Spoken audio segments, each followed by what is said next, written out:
I want to know from all of our viewers, what feedback would you give the show? If you're tuning in right now in the dog days of the offseason, clearly you are a diehard Cleveland Browns fan. So I want to know what things we could do better, what things you're a fan of, what things you're not a fan of, and we're going to implement whatever guys you think are good suggestions into the show, because this is a two-way street here at Chat Sports and the Browns Report, all about audience interaction, and I want to know from our viewers what we could be doing a better job of.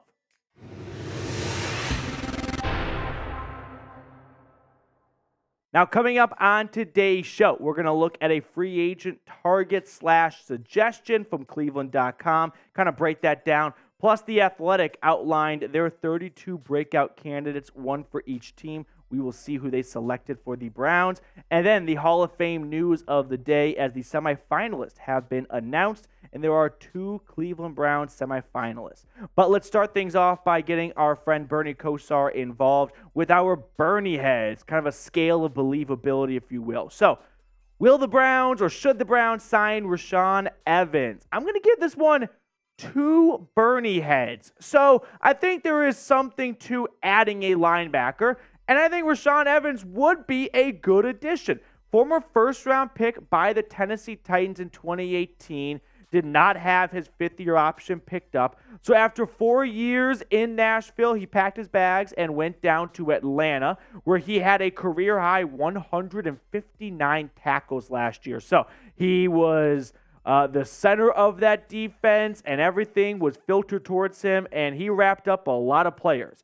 Now, the Browns, of course, would have interest in Evans or any other linebacker for that matter, because they ended the year with 4 linebackers on injured reserve: J.O.K., Anthony Walker, Taki, and Jacob Phillips. So as training camp is just over a week away, and those players report to initially Cleveland, and then they go to Greenbrier, West Virginia to open up training camp, they're going to find out how healthy these linebackers are, and if they are not close to returning, that's when I think Andrew Berry might start picking up the phone, calling some agents, and seeing which linebackers would fit best with the Browns. And Rashaan Evans could be a pretty good fit. Here's what Irie Harris from Cleveland.com wrote.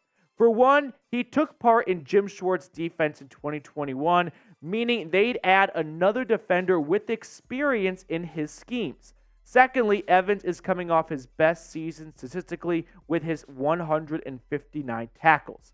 And that can always help a Browns defense, which ranked 3rd to last in tackling grading, 40.6 last season. Like I said, the former first-round pick for the Tennessee Titans was not much of an impact player. When you draft an off-ball linebacker in round 1, you are believing that you have found a pillar of the defense and someone that's going to be a mainstay for hopefully the next 7 to 10 years or so, right? Someone you would give a second contract to. But Evans ended up just being solid. And solid's fine, but for off-ball linebackers that get drafted in the first round, it's a bit underwhelming. And in this day and age, running backs and linebackers just do not catch big money in free agency. So Evans is still on the open market, probably hoping that his value goes up if some injuries happen during training camp, and he can slide in August and be a late addition and get some extra money thrown his way. Training camp, like I said, opens up soon, July 22nd in West Virginia at the Greenbrier Resort. I think you might see a signing happen about a week later. Right, once all those injured linebackers report to training camp, they get with the trainers then get with Andrew Berry in the front office, and they go, okay, this guy's going to be out 2 weeks. He'll be out 3 weeks. You won't have him for the start of the season. Well, at that point, the Browns will reconsider, and they'll first look inwards, right? They'll look at Jordan Kunaszyk and their UDFA signings and go, how are these guys looking, right? They'll get with Jim Schwartz, and they'll go, you've had these linebackers, pads on, 3 or 4 practices.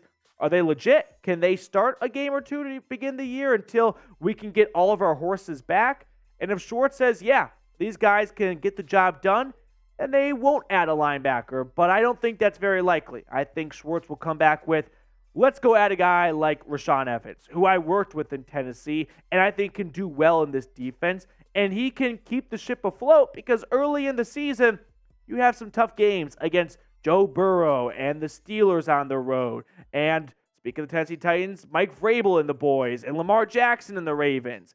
you don't want to mess around early in the season with a couple of UDFA linebackers that might be good, but we're not quite sure. I'd be much more comfortable with a Rashaan Evans, a Miles Jack, another linebacker filling in until everyone is 100%.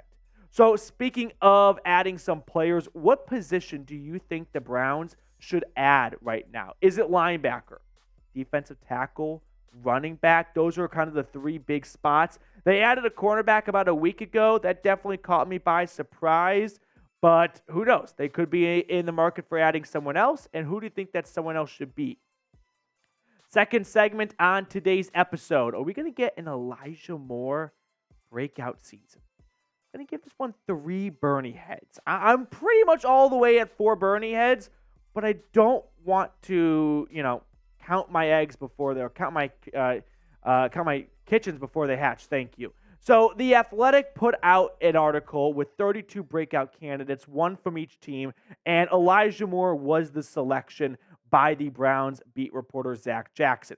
The former 34th overall pick by the Jets, we know, did not get off to a great start in New York, and blame can go around. I think he was probably a little bit underwhelming for the Jets side of things, but I'm going to lean more on the scale of his quarterback play was dog shit, right? I mean, Zach Wilson was not the second overall pick on the field. He did not look anything like someone who goes number 2 in the draft. You had White and Joe Flacco fill in for a couple of games here, and they were honestly better than Zach Wilson, but Elijah Moore never got any sort of chemistry with his quarterbacks because his quarterback sucks, and then his offensive coordinator put him in the doghouse, and he got fired as a result of it. So Elijah Moore is a prime breakout candidate because he checks a lot of the boxes of former high pick, slow start to his NFL career, change of scenery, and he could be good for launch here. But this is what Zach Jackson said specifically. With Deshaun Watson in Cleveland, Moore will be given chances to turn quick passes into big gains and get open down the field when Watson leaves the pocket. In the spring, we saw Moore line up across the formation and even got in the backfield. He's going to get chances to have a breakout season. I am buying Elijah Moore stock like it's insider trading, and I don't care about doing the time. I am that in on Elijah Moore, potentially being a 1,000-yard receiver. I think that's the kind of takeoff he could have in this offense. The Browns wide receiver room, like we've said before, is a bit shaky past 2023, with DPJ being a free agent and Amari Cooper having a $23 million cap hit. But Elijah Moore is under contract, and Kevin Stefanski knows this. Andrew Berry knows this. Paul DePodesta knows this. And I think you're going to see Elijah Moore get force-fed the football. And the guy that once peed on was it Mississippi State or Ole Miss field during the Egg Bowl, I think he could flourish in Cleveland. I remember when he came out of Oxford, A.J. Brown, his old teammate down at Ole Miss, said he could be NFL Rookie of the Year. And I bought that stock. And his rookie year, he was limited to 11 games, but he put up 538 yards and 5 touchdowns in a pretty bad offense. So to see the hopeful bounce back year after last year, I'm pretty optimistic because Deshaun Watson is a huge upgrade at the quarterback position. The Browns did not make a move for Elijah Moore without having a good plan in place. At least I hope and I believe. They did their homework on him last year during the trade deadline in October, ultimately passed, and this year they went out and got their man, and I think they're going to put him in a big spot to succeed. So yes, I think Elijah Moore will break out. The only reason why I'm not giving it 4 Bernie heads is I don't want to jinx it, to be honest. Now, our boss here at Chat Sports, James Yoder, he could probably hear me. The walls are a little bit thin. He's a big Michigan guy. He hosts a Michigan YouTube channel, and we talked about the Hall of Fame game coming up between the Browns and the Jets, and he made a little passive comment, but I don't think it was very passive. He said, if you don't pick up 15 new subscribers by the time this week wraps up, you're not getting a Hall of Fame game watch party. And that ruffled my feathers a little bit here. So let's prove my Michigan boss wrong. Let's pick up 15 new subscribers. Let's get a watch party for the Hall of Fame game, which will be 2-3 weeks away, August 4th. So coming up before you know it, hit that sub button if you cannot stand Michigan football and if you love the Cleveland Browns. Now, our third segment on the show. Are we going to get some Browns Hall of Famers? I sure hope so. I'm giving it 4 Bernie heads, because I know the Hall of Fame committee is watching today's video, and that is how they're going to make their decision. So allow me to persuade those in charge to let Clay Matthews Jr. and Marty Schottenheimer into the NFL, the Pro Football Hall of Fame, the Football Hall of Fame, because these two candidates are definitely worthy of doing so. And I'm going to tell you why in just a moment. But the new Cleveland Browns Dog Pound logo t-shirt sale is still going on. So if you have not got your very own Cleveland Browns dog t-shirt, get it right now. Chatsports.com/CLE dog. That link's in the comments and the description of today's video. Now let's start things off by talking about former Cleveland Browns linebacker Clay Matthews Jr. It is the 6th time he has been a semifinalist for the Hall of Fame voting. Unfortunately, he has never gotten further past this point or never gotten inducted into the Hall of Fame, as we know. He played 16 seasons for the Browns from 1978 to 1993 before wrapping up his career in Atlanta. He is second all-time in franchise history in sacks with 82.5. Myles Garrett passed him earlier this past season, so he is a Cleveland Browns legend. He is a football legend. Ask yourself, can you tell the story of football without Clay Matthews Jr.? I don't think so.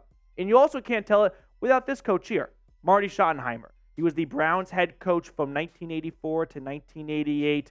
He really gained familiarity and fame when he was in Kansas City, but he put together a good record with the Browns, 44-27. 21 years as a head coach in the NFL, went 101, 58-1. Unfortunately, we lost Marty not too long ago at the age of 77 back in 2021. So if you believe that Clay Matthews Jr. and Coach are Hall of Famers, like today's video. Let's get some good football juice out into the metaverse. Hit that thumbs up button if you believe that these two guys are Hall of Fame worthy. Now, to wrap up the show, this is the part that producer Jack has been looking forward to all episode long. Unmute yourself. Come on. I'm just so demoralized after that start. I'm not, oh, God. It's okay. Jack had a little button pressing issues, but we oopsie. recovered. So we've got one of the new guys here at Chat Sports doing a great job, Tyler Smith, in the studio as well, kind of shadowing a little bit. So we're going to let the two of them pick a card. And it'll be 2v1, and I'm not worried whatsoever. So, Jack, you go first. No, you go first. Oh, I go first. Okay. You go first. A little sip-stap on me. Power move. Yeah, like changing the location of the meeting at the last moment. Yep. Michael Scott. Put me down for a 4 of hearts. Give me the 7 of clubs. 7 of clubs, okay. And Smitty? I hate to go same suit as Petey here, but he is a smart guy. He does have a pick. Oh, you're kissing a good ass. Stop with that. I'm going to go 9 of hearts. Okay. I got 4 of hearts. Jack, you have 7 of clubs? Is that what you said? Sure. Yeah, I don't remember. And 9 of hearts. Come on, baby. I need this. What did you say? 7 of clubs. Not even close. 8 of diamonds. Kind of Wow. close, I guess. Kind of Wow. close. 8 of diamonds. All right. Thank you so much for tuning in. If you have not subscribed, hit that sub button, like today's video, turn your notifications on, all that good stuff, and we'll see you guys later.